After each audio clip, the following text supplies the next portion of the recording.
This is Wilson from Wilson Sessions. I just want to go ahead and talk to you today about bass strings. What type of bass strings, why I chose certain bass strings to go on certain basses, and I figure it might be pretty informative for people that are looking for different types of bass strings, why they would go on certain basses. So I want to go ahead and start off with I have a four-string Sterling Music Man, and I put on some Warwick M4 EMP coated bass strings, the mediums.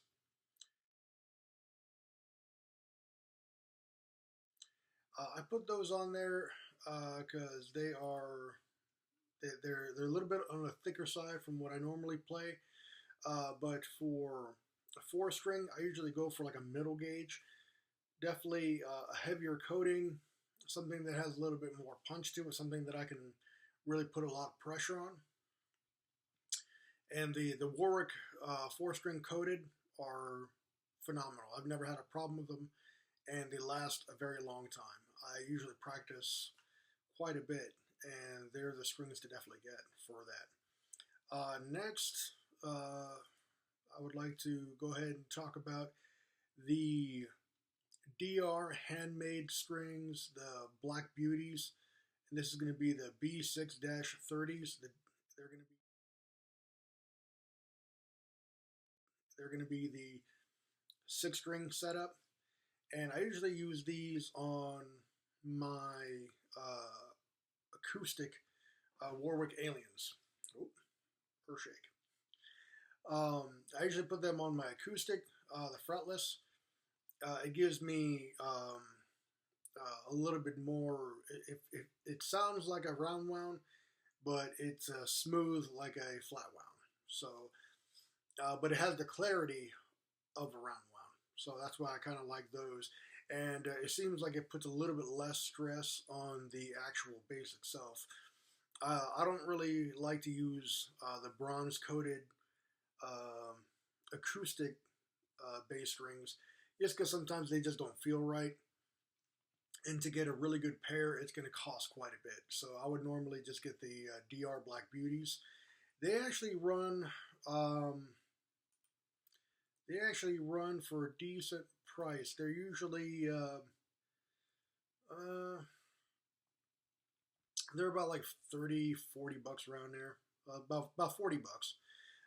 And as far as the Warwick coated, they usually run about 40 bucks also. Next is going to be the Smith electric bass strings.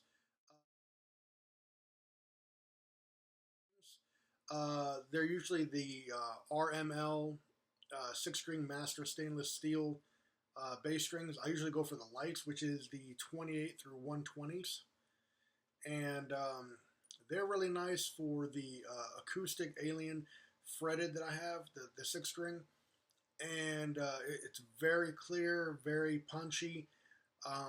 There's a decent amount of high and mid. The lows are pretty good, but for the fretted six string, I'm not really concentrating too much on the lower end of that spectrum, because usually I'll compensate on the mixer for the bow system, and I'll usually just put a little bit of the bass and a little bit more mid on it on the system, and then just run it that way. So I don't have to worry about really overdoing it on the actual strings themselves as far as that bass goes. But those usually run. They're usually marked for about 50 bucks. But if you go to, I mean, if you're in the DMV area, you can go to the Washington Music Center, or Chuck Levin's as it's called, and you can get them for about like 35 bucks. They're not that expensive, and you can pick up a couple packs of them, and you're good for the next like 2 years. Next is going to be the these are also the DR Black Beauties. But I also saw that these are the Extra Life coated Um, but they're like the 4 string. Sometimes I'll put these on my fretless Corvette Warwick, and they usually run about $22, $23 at the high, maybe about 25. But you can pick them up at Guitar Center or places like that for like the 4 string. The 6 strings usually you have to special order. Um, but like I said, that they have a very good clarity to them. They're very smooth feeling, and they definitely last a long time. I've had my Black Beauties on the 6 string Alien Acoustic and the Corvette fretless Warwick on both of those for probably about 6 months, almost a year. Now, when I did my recording project for the Wilson sessions, I got new strings on all the basses, and usually when you're playing live and when you're doing like practices at home and stuff like that, it's okay to have some old strings on there. But when you do your recording, make sure you put some new strings on there, tune everything up, retune before every take. Just double check everything, just to make sure that you're good to go and there's not any kind of hum anywhere, because it will show up on your recordings. But that's just recording etiquette. But yeah, just the reason why I chose those, like, I'm not going to just go for one type of string, one type of style, and then that's just going to dedicate what goes on each one. I know each bass is very specific and very detailed in its own right, so it's going to require a different type of string. If you're choosing the same string for every bass you have or every guitar you have or whatever, I think that you might actually be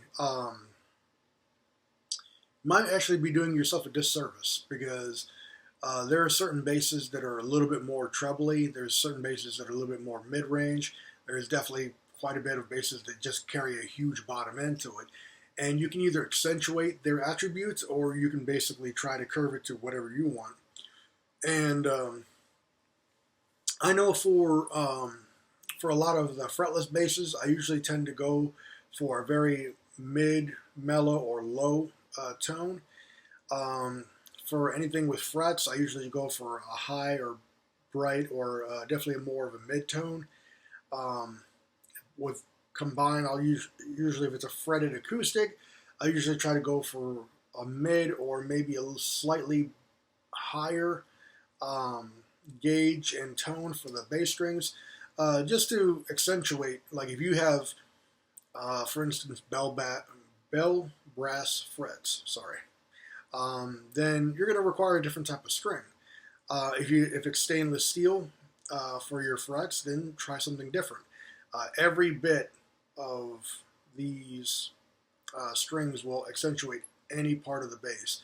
If it's built for certain types of music, then you can either push their attributes, or you can basically just dial it back. That also depends on if you only have one bass. If you have multiple basses, you can do this a lot more. And that also goes according to tuning. If you're going to be tuning certain types of basses, then you're going to require a different type of string, because not all strings are made equally. Obviously, that's why they have multiple strings. But if you're one of those guys that usually just uses one type of string and that's all you've ever used, and that works for you, and that's great. But definitely try, pick up like one of those $120, used bass at Guitar Center or something like that, and slap a different type of string on there just to experiment. Use that as your experimenting bass, and you might find yourself changing the strings that you have on your normal bass. Just try it out. Let me know with some comments on the bottom, and if you like it, hit the like button and subscribe. This is Wilson from Wilson Sessions, signing out. All right,